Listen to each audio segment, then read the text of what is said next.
from the UFC. Quick picks for UFC 246 in Las Vegas, Nevada. Guys, let's get serious. This isn't really a stacked card by any means, but it doesn't get much bigger than a Conor McGregor fight at the main event. So here we go now. Let's get started with the main event.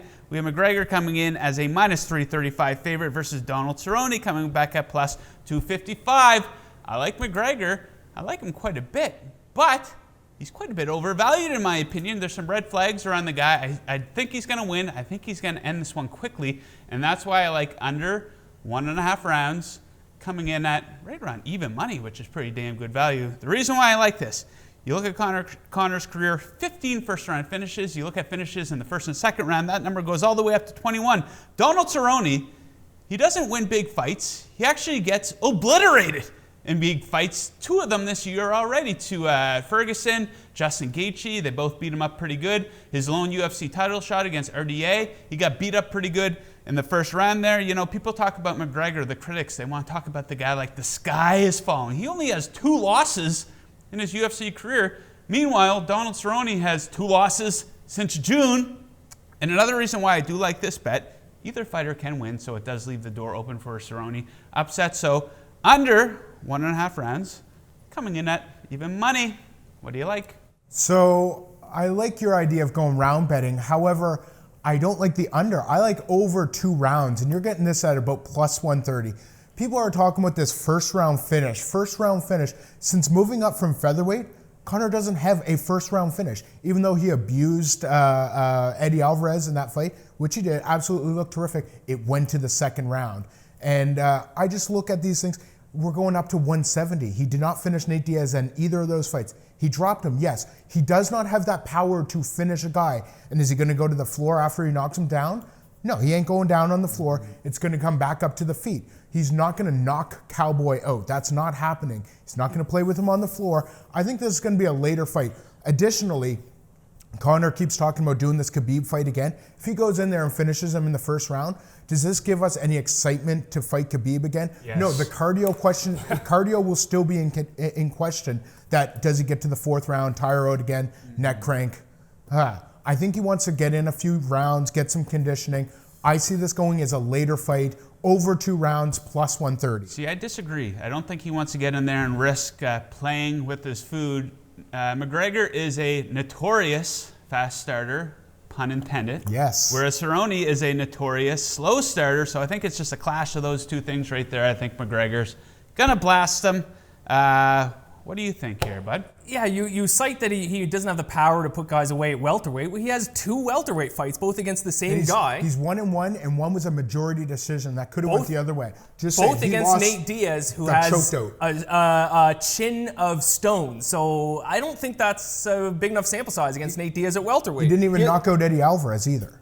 What do you mean he didn't knock him out? He dropped him, but he did not knock him out. Keep on pointing at TKO. Excuses and fights that McGregor has won. Yeah. He didn't knock him out. He pieced him up for the entire fight, and he was at the end of it. What are you talking about? But you're looking for that quick finish. Listen, there's one bet to make for this fight.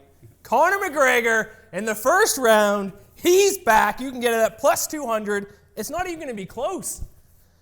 Donald Cerrone is a head case. I'm having some trouble with this flag here. Donald Cerrone is a head case. Look at him against the title fight. That fight was over before it even started. Now this is the biggest stage Donald Cerrone has ever fought on. This is the first pay-per-view main event Donald Cerrone has ever fought on. The moment is going to be too big for Cowboy. Conor's going to finish him quick. First round finishes over Jose Aldo, one of the greatest featherweights of all time. Marcus Brimage, Diego Brandao, Dustin Poirier. He has some great first round finishes, and he wants to stay fresh because he said himself that he wants to fight again very shortly, so he wants to make very short work of Donald Cerrone. First round. If there's a first round knockout prop, even add that in because he's not going to submit him.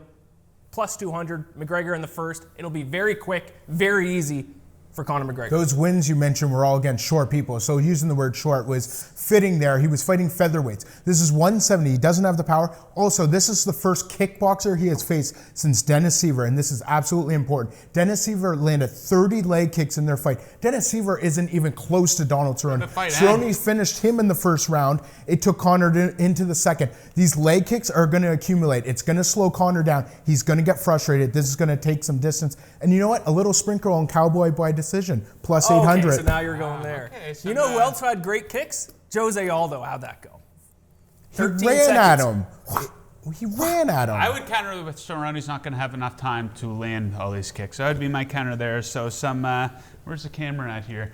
Some major disagreement here from the UFC boys here for the big McGregor fight. But there's a bunch of other fights on this card that we can bet on. So we each picked one, which is our other favorite bet for the card. And I'm just going down one fight to the co-main event where we have Holly Holm versus Raquel Pennington. And I was shocked when I looked at the odds for this one and I saw Holly Holm's only minus 135. This is a pure value play. Listen, these two women, they fought before in 2015.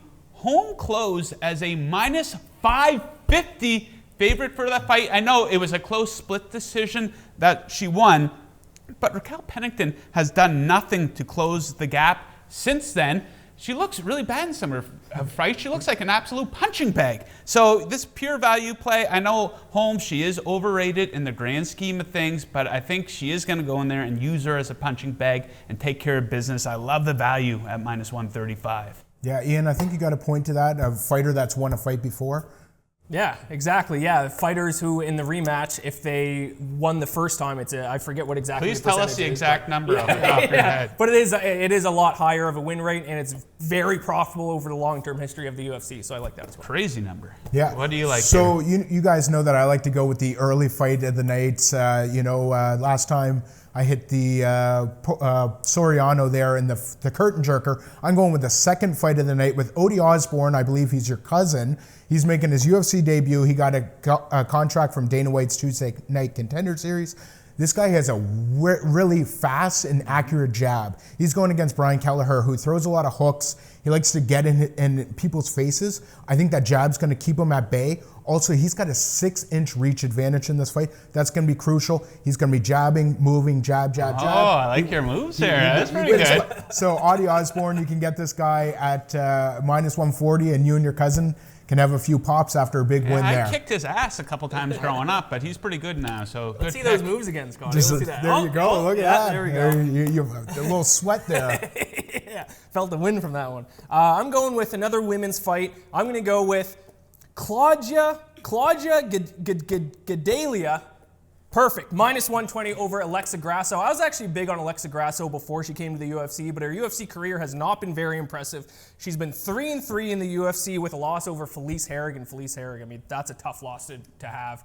Whereas Claudia has her only losses have come against Nina Ansaroff, which is undefeated, and then the other losses she has are against former champs and Jessica Andrade, and twice against Joanna Jędrzejczyk. So she is just too talented. She's too tough of a fighter. She's too well-rounded. Minus 120, I think that's fantastic value. You're getting that for her to take out Alexa Grasso. Okay, fantastic. So that about does it for our UFC Quick Picks video, but we got a ton of other content over on the website. I know you did some stuff. Tell us about it. Yeah, I've got a preview and a pick for each fight on the main card, and I have my 3 reasons why betting on the underdog Cerrone will get you some money this weekend. And then I took the opposite side. I took the 3 reasons why Conor McGregor is the easy bet, and if you don't bet on Conor McGregor in some form in this fight, then you are dumb. Okay, big fight coming up on Saturday night. Until then, during then, and after then, keep it locked on oddshark.com, the pound-for-pound king of sports betting